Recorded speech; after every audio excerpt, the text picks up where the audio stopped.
Hoy tenemos acá en piso para hablar con ella, que es la señora Norma Medina, que es directora general de producción técnica estadística del INE, y vamos a hablar de las nuevas tendencias de la sociedad paraguaya, tales como tener hijos, cuál es la edad predominante que se viene en el Paraguay. Acompáñame, vamos a disfrutar de esta entrevista.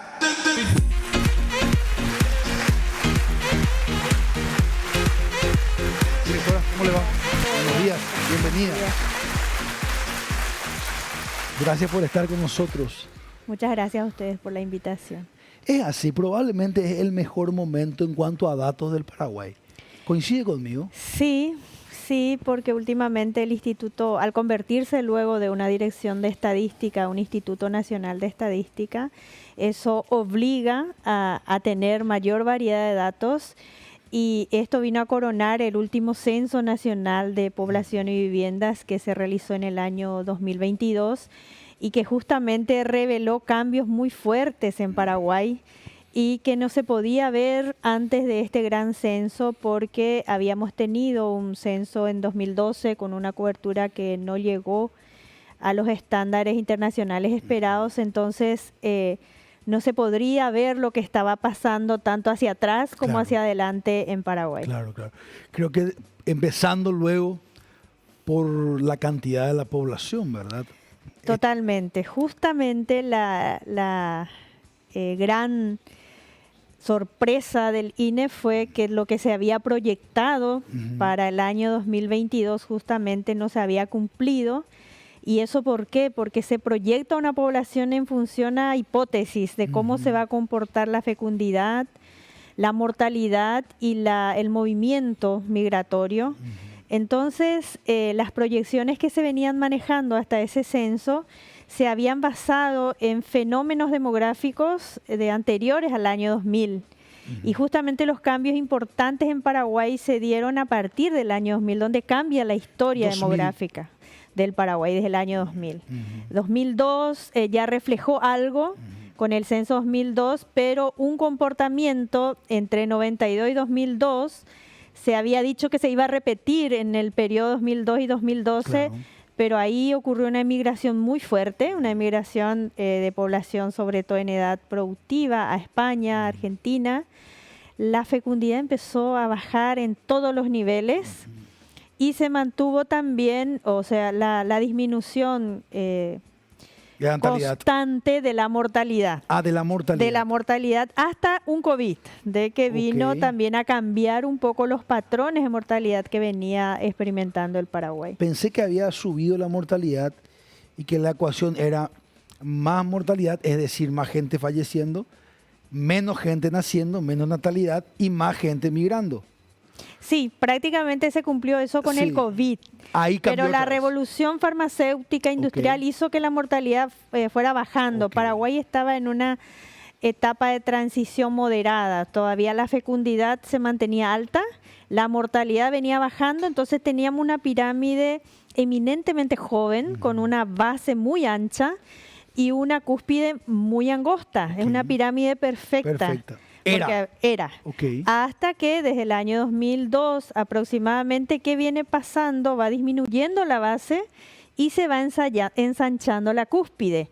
Estamos, no todavía un rombo, pero se está viendo prácticamente a una población estacionaria, un cuadrado, un rectángulo, a eso vamos. Y eso con las proyecciones de población se ve que se mantendría hasta el año 2050, donde sí ya el proceso de envejecimiento va a ser mucho más acelerado por esta baja sostenida de la fecundidad en Paraguay, que es muy fuerte y se da en todos los departamentos, en todos los estratos socioeconómicos. Por tanto, esto es algo que ya no se puede revertir cuando la fecundidad baja, y eso ha demostrado países desarrollados y en desarrollo, que una vez que baja ya es imposible. Por más motivación, por más pagos, por más campañas, eso ya no se logra revertir. Qué importante. Y también me gustaría, directora, es la tendencia mundial. Totalmente. Y uno no puede ir, podemos ser un poco distintos, pero la globalización es fuerte.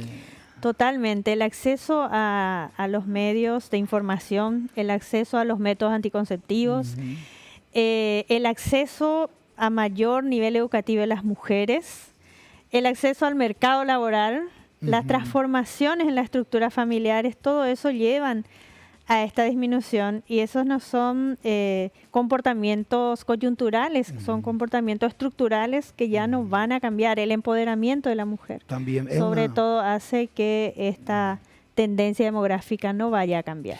Yo veo un factor, porque a mí me gusta mucho conversar por mi rol mismo, y me gusta mucho escuchar, ¿verdad? Y una de las cosas, una encuesta no profesional, evidentemente estoy hablando de sensaciones, una de las características principales que yo encuentro es el consumismo, el costo de vida de este capitalismo fuerte que tenemos, el consumismo que tenemos. Entonces, hay gente que quiere tener más hijos, le gusta criar un hijo, pero es muy caro. Es caro, ¿verdad? Me dice, pues es imposible, ¿no? Y la gente es responsable, quiere hacerlo bien, quiere darle lo mejor, ¿verdad? Entonces, hasta hay una mezcla de que pareciera ser que es una evolución en ese sentido. Totalmente, una mezcla de muchísimos factores, porque el tema del consumo definitivamente cambia un poco la canasta de consumo. Total. Antes había una proporción muy fuerte en la alimentación y elementos básicos de la sobrevivencia. Pero eso va cambiando. Hay rubros que antes no formaban parte de una canasta, el tema de la comunicación, el tema del acceso a internet, los hogares conectados, el tipo de vestimenta es diferente. También antes había una supremacía, absorción de las escuelas públicas. Eso también las personas y sobre todo las mujeres que van insertándose en el mercado de trabajo, si uno le hace la encuesta, no piensa en un colegio público, piensa en algo privado y que también genera un impacto en su canasta. Por tanto, hay muchísimos factores. En realidad, cuando uno hace estudio de casos, nosotros en el INE tenemos muchísima gente joven que ahora se integró por el tema del censo. Y siempre hacemos, cuando nos sorprendió que nuestra población había crecido y que la fecundidad había bajado, empezamos a hacer también esos estudios de casos, y la mayoría de los que están terminando una tesis, están terminando la carrera universitaria, no piensan en tener hijos, ¿no? Absolutamente, dice, bueno, voy a hacer una maestría, luego un doctorado, voy a viajar por el mundo y quizás después. O sea, hay una postergación, y al postergar ese primer hijo, también ocurre la capacidad de tener más hijos, se disminuye muchísimo. Claro, claro. Yo tengo una visión un poco opinativa, saliendo un poco de los datos ya, que es muy probable que eso en algún momento vuelva, ¿verdad? Porque muchos ciclos han sido así, ¿verdad? Es probable que en algún momento nosotros, no sé si vamos a vivir nosotros esa generación, pero es probable que en algún momento diga, pará un poquito, ¿a dónde vamos, verdad? Si terminamos solos, con muchos títulos, pero finalmente somos seres sociables, que nuestra esencia es tener descendencia, es criar, es dejar un legado. Es probable que en algún momento haya un quiebre de vuelta. Y puede ser, solo que llevaría mucho tiempo, por lo que estamos viendo en sociedades mucho más antiguas que no han vuelto a eso. Lo que sí efectivamente hacen es valorar más estas interacciones humanas. Incluso países como Francia cambian colores, porque los que están teniendo hijos ya no es la población blanca, es la población afrodescendiente. Sí. Entonces, quizás van cambiando patrones, pero no porque esa sociedad cambia, sino porque hay una mezcla con otras culturas. Y por lo menos lo que estamos viendo hoy día no existe todavía una esperanza de que esto se revierta. Eso es correcto. Yo avisoro un despertar de algunos movimientos políticos conservadores que no habían hace 20 años. La aparición de todas estas figuras más conservadoras que algún rol yo creo que van a jugar en la sociedad. Pero qué emocionante hablar de esto. Tenemos preguntas del panel también, directora. Sí, adelante, directora, Claudia. un gusto tenerla acá. La verdad que este tema es bastante llamativo, ¿verdad? Porque es un fenómeno que se está dando a nivel global. Muchos jóvenes, ¿verdad?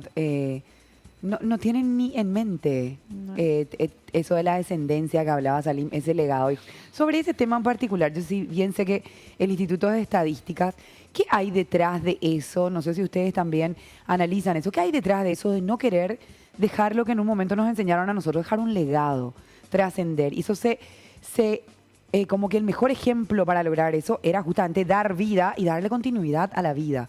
¿Cómo se administra eso? Ese quiebre cultural, psicológico. Me gustaría si podría hablarnos un poquitito de eso. Eso que hoy ya no me importa dejar un legado de esa manera. ¿Qué es lo que está pasando? El Instituto Nacional de Estadística se dedica a medir lo cuantitativo. Ahora, detrás de lo cualitativo, porque eso ya es una mirada cualitativa a los fenómenos, lo que podemos ver es otros indicadores que generan eso. Definitivamente el individualismo de la mujer es lo que va cambiando la historia. Y cómo llega ese individualismo, llega por un nivel educativo muy superior. Las mujeres van incluso superando a los varones en años de estudio. Y también el tema del mayor acceso, ya no se quedan en una carrera de grado, sino se quedan en una carrera de posgrado, de doctorados, y esos dónde van, eso ya se proyectan a países más desarrollados. Y esos países más desarrollados, efectivamente, sus mujeres llegan a 30, 31 años a pensar en un legado, pero cuando piensa en ese legado, ya su capacidad biológica ya no da para más de 2 hijos. Entonces ahí está el fenómeno prácticamente, porque ya incluso estuvimos analizando con colegas demógrafos de que hoy la clase alta, no sé si la de estratos socioeconómicos altos, están con las fecundidades con mujeres muy añosas y están invirtiendo mucho dinero por tener hijos y por dejar un legado. Pero por más tratamiento o por más inversión que haya en eso, la capacidad que tiene esa mujer de tener 2 o 3 hijos prácticamente biológicamente ya casi es imposible.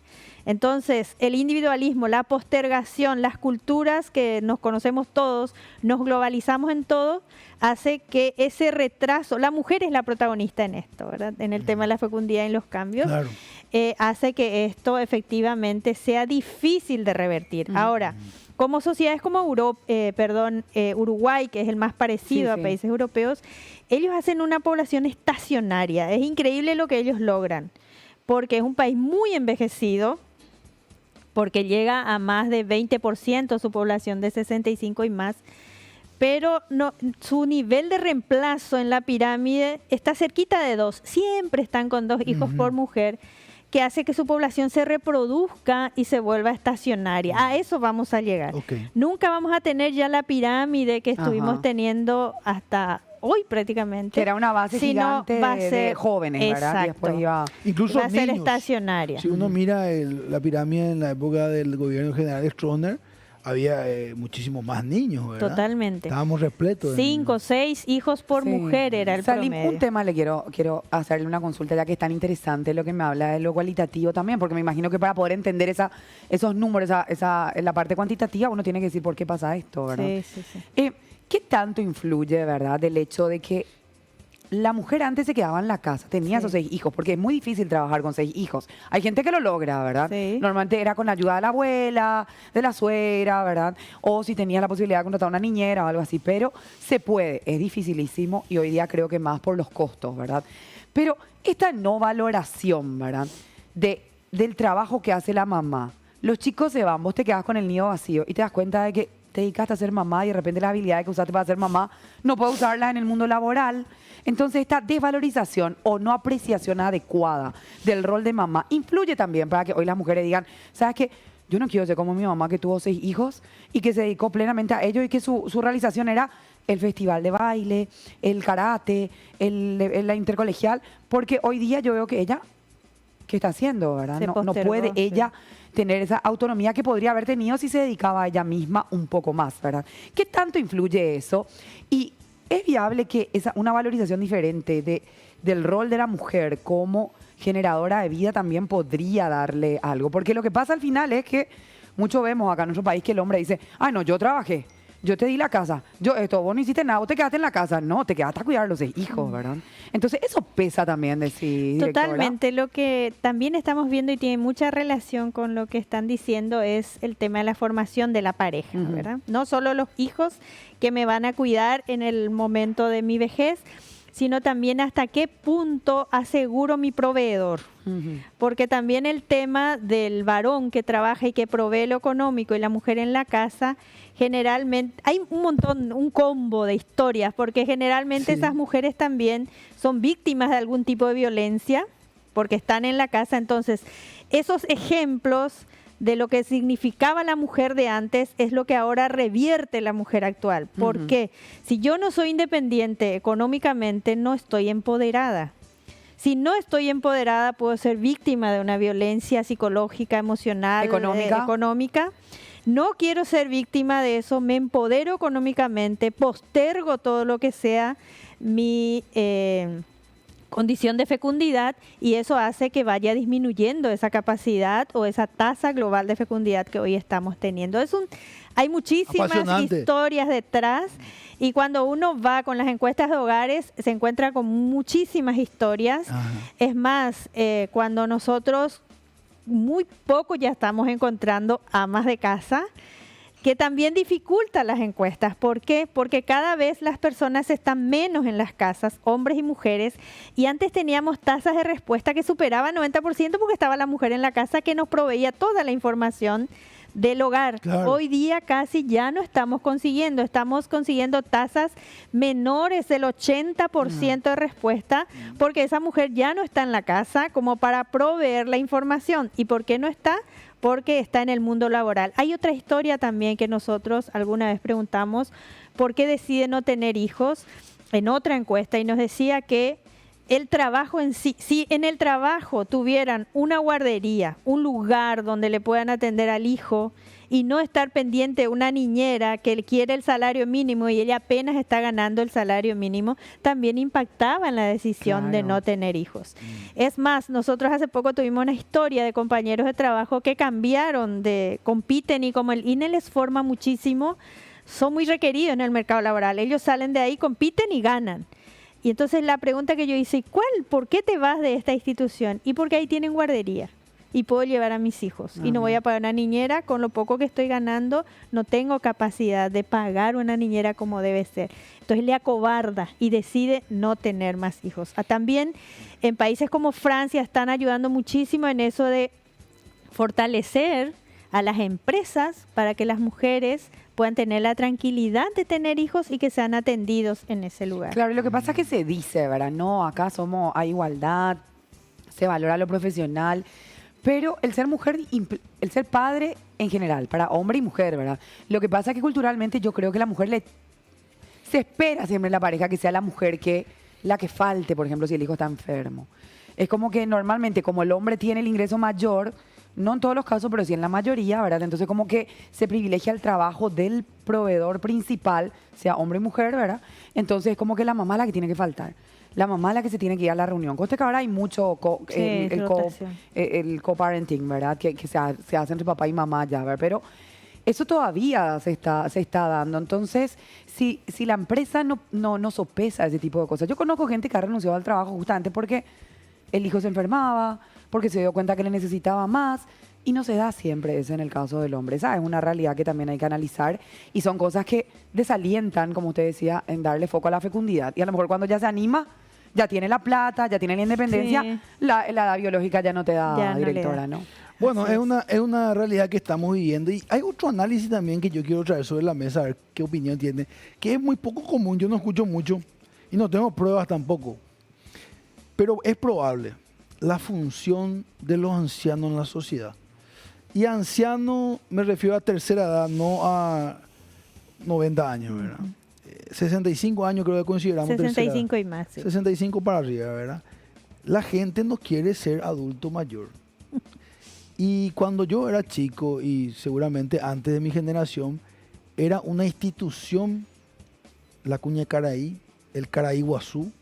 Era el sabio del barrio, era ese Caraí Guazú. Era el que vos te ibas a pedirle consejo, era un respetado, que lucía sus canas con orgullo, sus arrugas, y se dedicaba al consejo, se dedicaba a los nietos. No digo que era un ser perfecto, pero fungía un rol. Y a partir de ahora yo veo que todos queremos ser joven, forever young, como decía el cantante, ¿verdad? ¿A usted le parece que hay una ausencia de eso también? Bueno, ahí voy a hablar más como ciudadana, que porque no tenemos estudios que avalen también de lo cualitativo, pero cuando uno va midiendo, por ejemplo, juventud. Entonces, lo que se discute a nivel internacional es que la juventud perdió como referente al adulto. Ahí está. Ya no es un referente, pero ¿por qué no es un referente? Porque la juventud ve que lo tecnológico es lo que genera un movimiento, una capacidad de conectarse al mundo. Y la población adulta mayor es la que más alejada está de la tecnología. Entonces, antes el conocimiento estaba en el cerebro, estaba en la conversación, y eso lo tenía la población adulta mayor. Pero hoy el conocimiento está en medios tecnológicos que ya no tiene el referente ChatGPT, todo lo que sea inteligencia artificial, que ya no está el adulto. Entonces, efectivamente, hoy los hijos ya no dicen quiero ser como el abuelo, quiero ser como el padre, o sino quiero ser como alguien que no sea como ellos. ¿Por qué? Porque no están en ese dinamismo tecnológico. Eso es lo que dicen cuando uno mide trabajo juvenil, en qué mundo se quieren insertar, qué tipo de ocupación es lo que quieren. Y el otro tema también es el escalar rápido, porque el anciano, los adultos, Sí. era un proceso. Yo estudio, me recibo, trabajo y con el tiempo voy acumulando capital, compré la casa y hoy soy fulano. Esa referencia del mundo de un proceso ya no existe, hay saltos muy fuertes. Que es importante en esta sociedad es ganar dinero o conocer mucho. Entonces eso ya no es el referente, la persona adulta mayor. Que casi triste esto. Totalmente. Porque los seres humanos seguimos teniendo necesidades afectivas que requieren sabiduría, y yo no sé si el ChatGPT tiene sabiduría. Totalmente. Puede tener mucho conocimiento. Sí, pero no. Hablando un poco del futuro, hablando ya de sus análisis como INE, ¿cuál es el paraguayo, si se puede hablar en esos términos, la paraguaya que quiere? Porque yo me imagino que hay un plan, ¿verdad? A 30 años, lo que quiere hacer el gobierno, el Estado, si querés también, de qué queremos ser como paraguayos. Y eso tiene que coincidir con las personas, ¿verdad? Yo siempre digo, una nación está compuesta por personas, no es una idea de Wikipedia, somos nosotros la nación. Entonces, ¿estamos encaminados a lo que coincide con nuestro plan o estamos yendo por caminos separados? Hoy esa también es la gran verdad de la introducción de este espacio, de hasta qué punto el INE se fortaleció en datos, no porque el INE quiere solamente, sino porque se le requiere. Hoy el plan de desarrollo 2050 es un plan que tiene metas, que tiene indicadores, y todo se basa en cómo estamos hoy y cómo seremos mañana. O sea, no hay un plan que se desconecte de los números que nosotros como instituto estamos entregando. Hay acciones que nosotros hoy estamos haciendo notar e instalar en Paraguay, de que hay que atender hoy a esa población en edad productiva para tener un envejecimiento sano. Hoy no es algo que yo voy a esperar que mi población envejezca para atenderlo. Hoy esa población que está en la fuerza de trabajo, en el mercado laboral, tiene que tener un acceso a la seguridad social, tiene que tener una buena forma de vida, una alimentación adecuada, como para que llegue a un 65 años y más, que no esté dependiendo tanto y que genere un gasto público muy fuerte. Entonces, no está desconectado, por lo menos en plan no está desconectado, sus metas están basadas en números. Ahora, acciones aún nosotros como demógrafos no estamos viendo y que se necesita instalar en Paraguay. Esa temática que no es cierto, vamos a tener una población joven de más de 60%, de 15 a 64 años hasta el 2050. Pero el 2050 ya está llegando. Mañana, eso es. 25 años pasan así. Exacto, y esa población hoy no hay una dependencia económica muy fuerte sobre esa población. Antes teníamos una dependencia económica muy fuerte de niños. Luego va a ser una dependencia económica de población adulta mayor, y esa es mucho más cara y esa es mucho más difícil. Entonces hoy tengo que invertir en la población joven, hoy tengo que darle acceso a una seguridad social, hoy tengo que alimentarle bien, hoy tengo que generar relaciones afectivas, emocionales, para que ese sea un adulto mayor sano. Y hoy día los países que ya están en mayor del 20% su proporción de población adulta mayor, ya hablan de la economía plateada. Los servicios están para ellos. No sé si ustedes se fijan en los carritos. Antes en los supermercados, y a mí me llamaba la atención porque yo estudié en Chile en el año 99, hice una maestría ahí, y me llamaba la atención que no encontraba los carritos para niños. Eran los carritos con un tipo de bastón, como el que, no recuerdo cómo se llama. Andador. Al andador para ancianos. Y yo decía, ¿esto para qué? Porque Paraguay estaba lleno de dibujitos, lleno de carritos. ¿Por qué? Porque nuestra población, nuestra pirámide, tiene una base muy ancha. Hoy tiene que ir cambiando. Los servicios, los supermercados, las calles, las veredas, que hoy estamos viendo en países más envejecidos, Paraguay ya tiene que iniciar y no estamos viendo eso. Entonces, la economía también debe cambiar, los servicios deben cambiar y ya tiene que iniciar el proceso. Hoy sufren mucho nuestros adultos mayores, porque ni siquiera los buses están preparados para ellos. Casi nadie lo usa. Entonces, por un lado, los datos están siendo utilizados para los planes. Acciones concretas como demógrafos nosotros no estamos viendo todavía lo que ya se había hecho en otros países. Muy interesante esto que estamos hablando, sin duda. Ahora, solamente un comentario como para ir cerrando, directora. A mí en parte me gusta porque me gusta que mi país esté innovando, que esté en vanguardia, me gusta que evolucione, pero por otro lado me preocupa un poco, porque al ser un país chico, la globalización, ser uno más. ¿Por qué viene el extranjero a Paraguay a invertir hoy? ¿Por qué viene a vivir? ¿Por qué, como decimos nosotros, se halla tanto acá el argentino, el brasilero? Adora nuestro país, justamente porque es diferente, porque tiene calidez, porque tiene familia, porque tiene esa exclusividad, tiene esa aristocracia que le trata diferente. Él allá en su país es uno más, es un numerito que anda en un tránsito. Acá no, acá es distinto, hay seguridad. Y si nosotros no sabemos leer las cosas que nos hacen diferente, podemos terminar siendo un mini de lo que hay en todos lados, ¿verdad? Y ojalá que eso no suceda.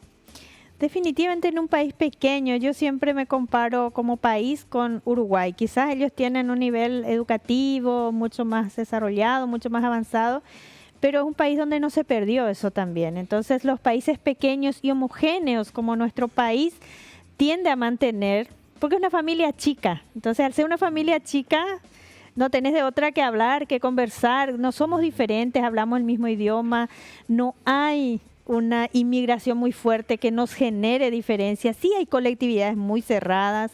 Nosotros cuando vamos al sur, los japoneses, los alemanes, tienen otra metodología de vida, pero es una minoría, no llega a impactar la conformación social de Paraguay.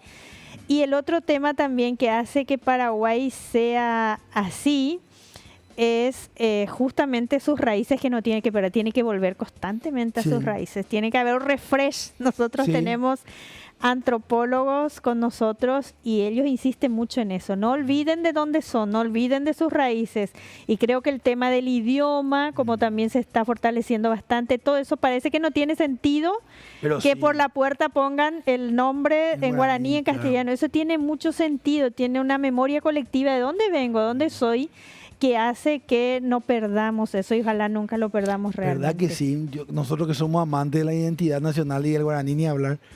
Leí un informe y quiero que usted me corrobore que 40% de la población habla guaraní, solo guaraní, ¿verdad? Después hay un 70% que habla ambos idiomas, ¿verdad? O sea, que habla también el español, el yopará, como se dice, ¿verdad? Y después hay un 30% que no habla el guaraní. ¿Eso es así? No recuerdo las cifras exactas, pero sí hay una cerca del 70% entendemos, hablamos, escuchamos, pero menos del 20% era el que solamente hablaba el castellano. Español. Y cuando uno mira la evolución en el tiempo, lo que se da cuenta es que lo que va ensanchándose no es el castellano puro, o sino es la mezcla de ambos idiomas. Entonces... ¿Es paraguayo también? Sí, totalmente. No está subiendo aceleradamente ese que habla solo el castellano, por suerte. Y evidentemente hay acciones que están generando eso. Bueno, y el tema también de la escuela, por más que a los chicos les parezca una tortura eso, hace que entiendan, que usen palabras por lo menos para focalizarse en algo, decir un chiste, siempre están, y ellos ya dicen, sí hablo, Cuando apenas está hablando el guaraní, ellos te dicen, sí hablo, Sí. sí entiendo. Mi sueño, ¿sabe cuál es, directora? Sí. Que en algún momento podamos leer, yo creo que va a suceder esto, de que la gente pues quiere evolucionar, quiere crecer económicamente en educación, y en el inconsciente, en el subconsciente colectivo está que el chuchi, por decirlo de una manera, no hable guaraní. Entonces la gente quiere evolucionar, quiere mirar hacia ahí. Nosotros tenemos que hacer de alguna manera que el guaraní sea aspiracional. Como Europa, Claro, Barcelona. que es su catalán, Sí, el sí. presidente del Barcelona habla catalán. Sí. Y acá debería ser que un joven, una joven de un colegio de la Cremea Azucena hable el guaraní y hable bien y le guste y se sienta Le orgulloso. guste. Y ahí no se va a perder, porque o si no la evolución va a eliminar nuestro abañé, y eso ojalá que no suceda nunca, ¿verdad? Ojalá. Hay acciones también que nosotros en sociología, cuando estudiábamos para la demografía, se estudia bastante sociología, y donde decía que efectivamente tiene que salir de su contexto para valorar lo que tiene. Eso en todos los sentidos. Y la clase chuchi, digamos, que está en Oxford o que están en universidades de renombre, ellos se dan cuenta qué es lo de él, qué es lo que lleva de acá, qué es lo diferente al resto, y es su idioma. Entonces ahí valora diferente serio? y al volver Quiere. cambia un poco su sentido y sobre todo su valoración hacia el idioma. Imagínese. No todos, pero por lo menos algunos ejemplos solemos ver. Harvard. Pero ¿qué diferente tenés? El inglés no es diferente, el español no es diferente, tu físico no es diferente. ¿Qué tenés diferente? ¿Qué puedes entregar? Así te dicen. Y así es, porque el primer día te dicen qué diferente tenés como país para entregar. Ajá. Y es tu idioma. Qué lindo Entonces eso. ahí va cambiando un poco el sentir y el amor hacia lo autóctono. Qué rico conversar con usted, directora Norma. Gracias por este espacio. Ojalá que no sea la última vez, porque me parece que son temas muy interesantes. Ojalá y así también damos la posibilidad de entregar esta información, que es una inversión muy fuerte de la ciudadanía. Por tanto, el país tiene que saber usar y conocer sobre todo. Muchas gracias. ¿Eh? Gracias a ustedes. Un saludo al señor Un Iván y a placer. todo el equipo. Muchas gracias, le voy a entregar. Gracias. Bueno, estuvo con nosotros la directora Norma Medina, directora general de Producción Técnica Estadística del INE. Vamos a una breve pausa, en instantes seguimos con más.